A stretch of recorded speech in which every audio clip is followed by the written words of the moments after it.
Dear brothers and sisters, the entire khutbah that I want to give today is actually based upon a dua.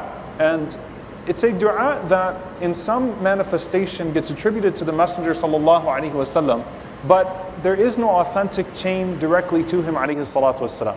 But a powerful supplication from one of the Salaf, from one of the pious predecessors. And that is Umar ibn Abdul Aziz rahimahullah ta'ala. And we know from the Salaf that they had their connection with Allah subhanahu wa ta'ala, and they had their way of calling upon Allah that is very instructive to us to think about the way they perceived Allah subhanahu wa ta'ala. And the narration is from Yahya ibn Sa'id. He says that كَانَ كَثِيرًا مِمَّا يَدْعُو, that what was frequently recited in dua from Umar ibn Abdul Aziz rahimahullah ta'ala, and I'll read it very slow. Allahumma raddini bi qada'ik. Allahumma raddini bi qada'ik. وَبَارِكْ لِي فِي قَدَرِكَ وَبَارِكْ لِي فِي قَدَرِكَ. O Allah, let me be pleased with what you have decreed. رَضِّنِي بِقَضَائِكَ. Let me be pleased and satisfied with what you have decreed. وَبَارِكْ لِي فِي قَدَرِكَ. And bless me in the decree that is to come. Qada is what comes after qadar. Qada is something, the divine decree, which has already manifested itself. Qadar is what is still in the works. In this context here. Allahumma raddini bi qada'ik. Oh Allah, let me be pleased with what has been decreed for me, and make me pleased with it. Wa barik li fi qadarik.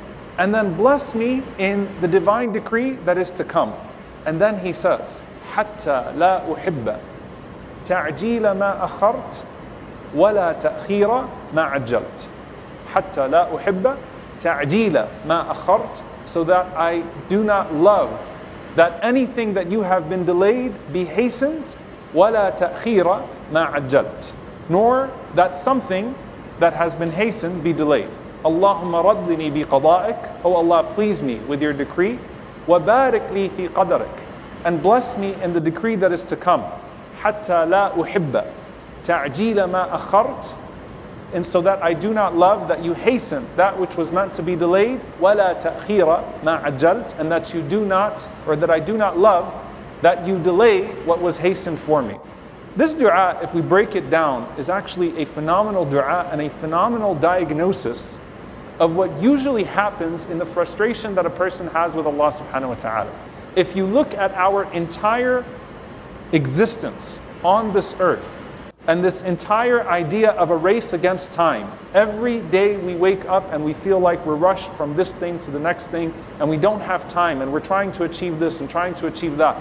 And there's a great level of stress, and especially when the efforts and the plans that you put forward are either completely disrupted by something that is out of your control, or that which you were pursuing is not coming to you as it should be coming to you with your planning. Time.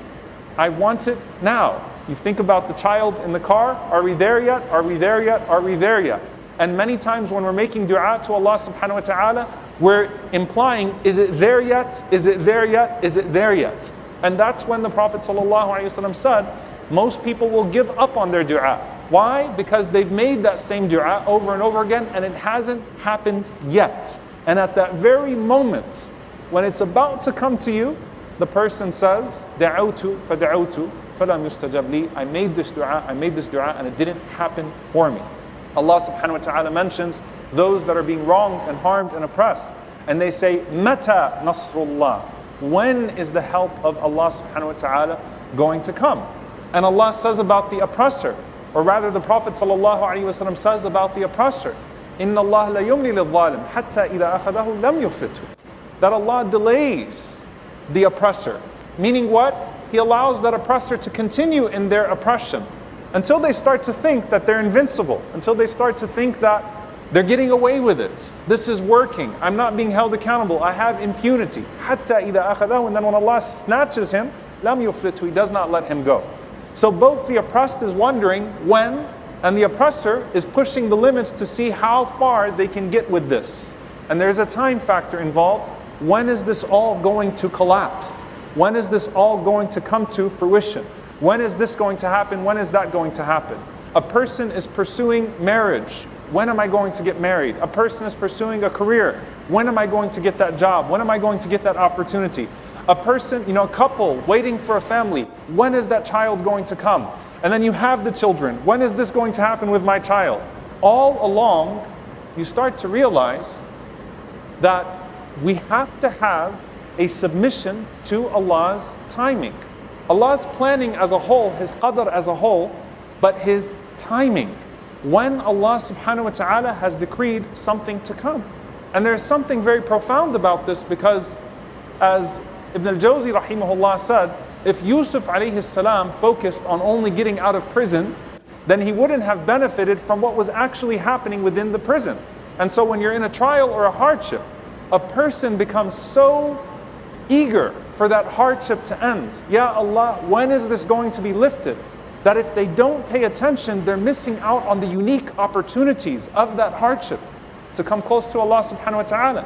As he said, one of the Salaf, one of the pious predecessors asked Allah subhanahu wa ta'ala in a dream, Ya Allah, how come this dua has not been fulfilled yet? And the answer was, Ya Abdi, O my servant, I love to hear your voice. Hibbu an asma' sawtak. I love to hear your voice in dua. And what you were getting out of those moments of dua as the delay was happening was better than what you were seeking in the immediate moment. The delay became good for you because what you attained in terms of faith and character in that delay was far greater than what Allah subhanahu wa ta'ala could have hastened for you in the moment. When you're in the midst of the trial, Allah subhanahu wa ta'ala pushes you towards certain things or offers you the potential to push yourself towards certain things. The entire time you're saying when? And it's important to take a step back and say, you know what? While I'm asking Allah subhanahu wa ta'ala for this trial to come to an end, let me pay attention to the unique opportunities that exist within this trial. As the scholars mention, when you're pursuing a blessing, sometimes, subhanAllah, in the process of pursuing a particular blessing, we neglect the blessings that already exist around us. And I'm not just talking about the idea of health and the idea of, the concept of gratitude and shukr for what you have. But while you're in the pursuit of this particular thing, if you develop tunnel vision, when is this going to happen? When am I going to get this? When am I going to get that? The other ni'am in your life all have a timeline. The other blessings all have a timeline. And they're moving towards a sense of expiration. So your parents are getting older while you're pursuing this. Your kids are getting older while you're pursuing this with your career. This is happening while this is happening.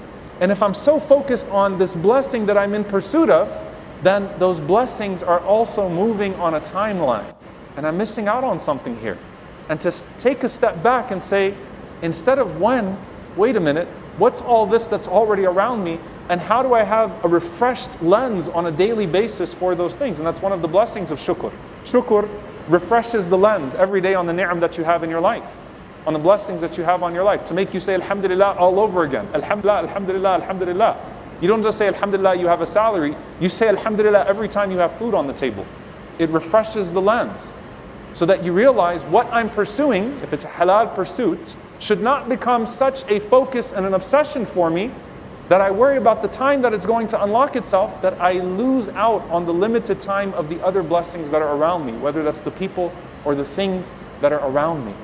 So to move on from when, and to recognize, subhanAllah, that the delay that Allah subhanahu wa ta'ala gives to us at times is the greatest design for our lives. Of course, Allah Azza wa Jalla says, وَخُلِقَ الْإِنسَانِ, human beings have been created as what? عَجُولًا, hasty, hasty, hasty.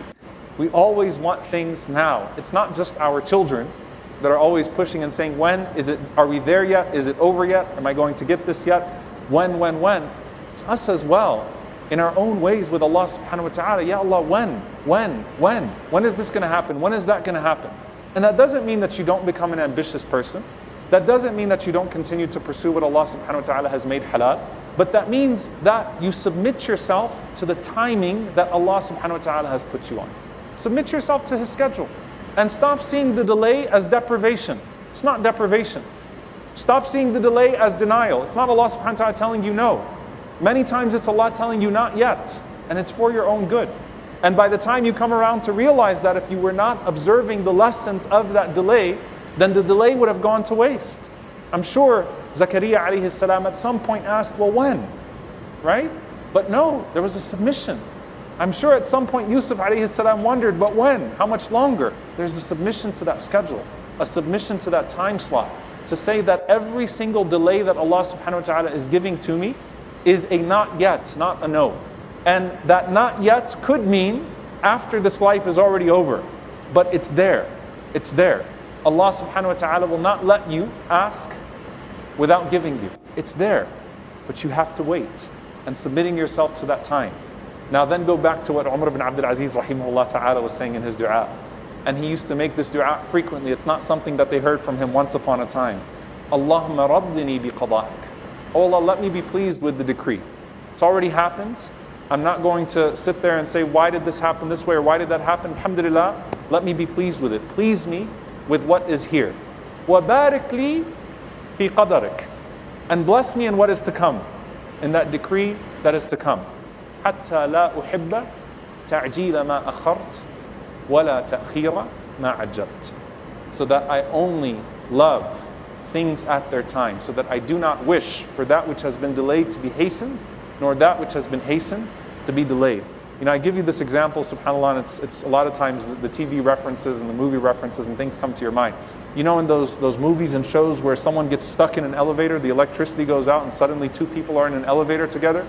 Or they're in a room and the power goes out and suddenly, you know, we kind of lived that movie here when we lost our power in the winter storm that happened before, right? And suddenly people have to actually talk to each other and things are frozen and put into place. And then what ends up happening when those people are stuck together for a long time and they're not able to continue the rat race of this dunya, they actually get to know each other. They refresh their relationship with one another.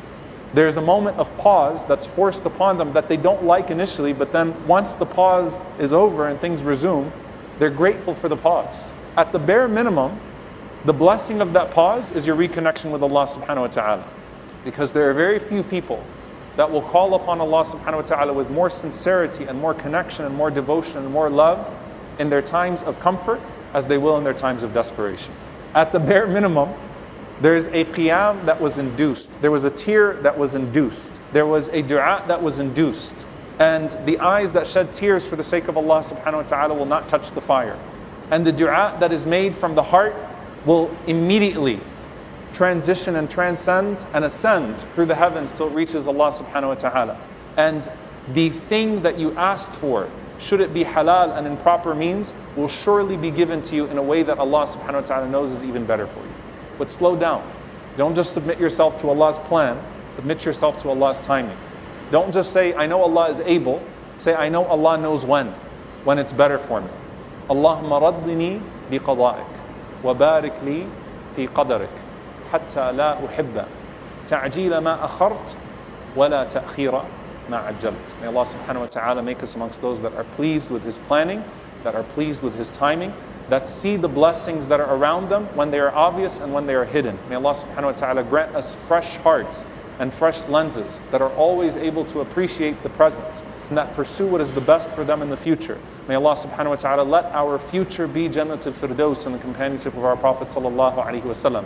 And may Allah subhanahu wa ta'ala let our present be Jannatul Yaqeen, the paradise of certainty in our hearts. And may Allah subhanahu wa ta'ala forgive us when we question Him, forgive us when we don't take the gifts that He gives to us. May Allah subhanahu wa ta'ala make us amongst those that are grateful to Him in all circumstances and patient with His decree in all circumstances. And make us amongst those who are pleased with what has come to us and who are blessed with what is yet to come to us. And make us amongst those that always are in a state of hamd, always are in a state of praising Him. Allahumma ameen.